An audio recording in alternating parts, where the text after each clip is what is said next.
heading up to the code 3 chase. Suspect was last reported southbound on Highway 99. Can you give me more info on that call? Just clearing another call. I'm headed over there.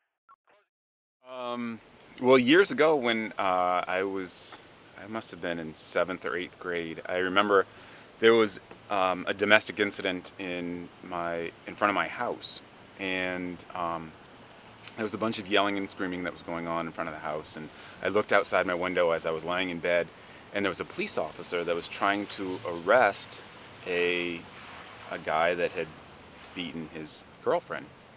So the police officer was really struggling arresting this guy, and the girlfriend started beating up on the police officer, and my father ran downstairs as this was all going on late at night and assisted the police officer in arresting them. And I was like, wow, I thought that was just so interesting. So I remember going down the next morning for breakfast and telling my mom that I wanted to be a police officer, and that kind of started the whole ball rolling. And I went to school for law enforcement, and after I graduated college, I worked at a place called Kids Peace, and I worked there for quite a few years. And then I decided, you know what, now's the time, and let's roll. So I started part-time for Bar Harbor Police Department, and it's been a fun ride ever since. So this is our booking room. This is where we process anybody that we might place under arrest for any given charge. And this is going to include being fingerprinted. You're going to have your photo taken right here. This is the number of arrests that we've had this year. We've had 179 arrests this year, which is down from past years. We do have an intoxilizer that we have on site that we use that can tell your breath alcohol content. And it's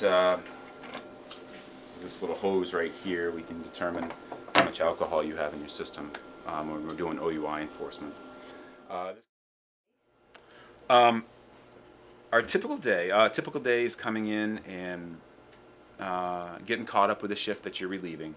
You want to know if there's anything significant that's happened on the shift prior.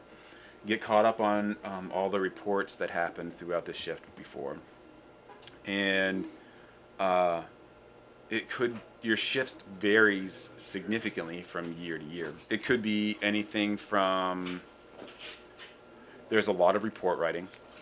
It could be anything from patrolling, which is just taking calls, or it could be speed enforcement. We could look at a certain area that the supervisors are asking us to spend more time on. If we recognize that there's a certain area that needs a little more attention, then we might go spend some more time there.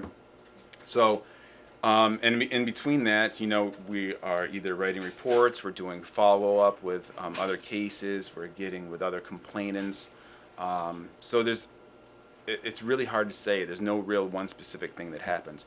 It also depends on what shift you work. On the daytime shift, you're doing a lot more, you're doing different complaints than what you're doing on the midnight shift. You're going to be dealing with a lot more, usually you have a lot more alcohol offenses at night than you do during the daytime. And in the evening, you're going to be dealing with more people than you're going to be dealing with in the midnight shift. So it really does vary what shift you work and also what time of year you're looking at too. So this is basically just an office on wheels. It allows me to do my job, and it just gets me from point A to point B, but I still have a lot of extra tools that are in here that I have to use. Like I have a radar front and back that tells me how fast vehicles are going. This computer right here, we get complaints assigned to us. And I can tell where all the other officers are through this computer. It also controls this camera, which it has different triggers on it that allows the camera to come on. So every time I turn the lights on, every time I open the back door, every time, there's a couple of, I can control it with my mic. And there's a wireless mic that I have to carry with me all the time. So this camera goes directly to here. Oh, that's the computer. This is my radio. This just allows me. This is my radio. It just allows me to talk to other agencies, talk to the other officers.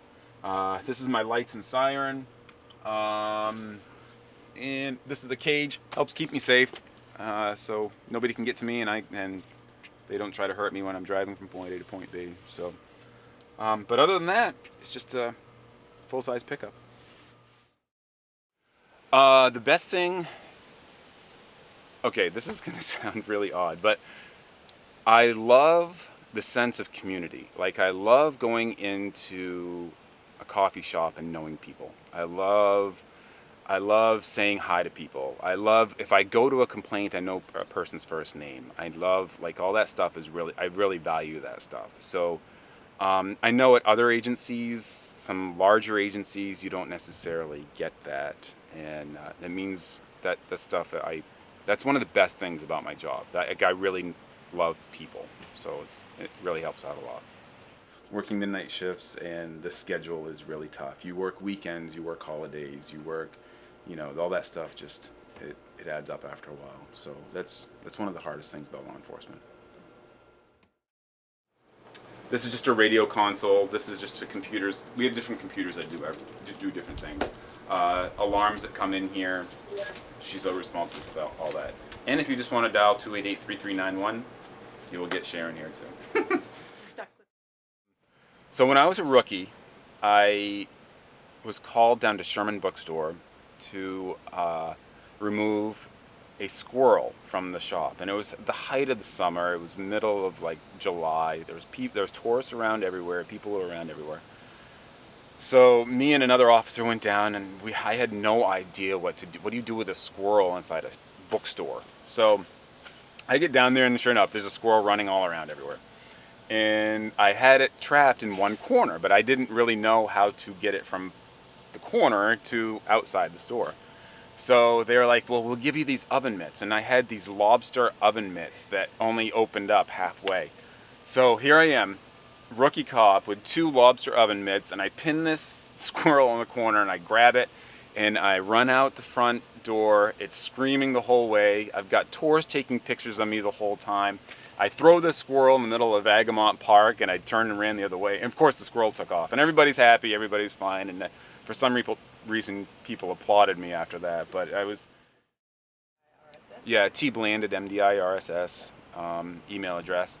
You can reach me at the police department anytime, 288-3391, or my work address for the police department is tbland at barharbormaine.gov, and I can answer any questions, assist in any way.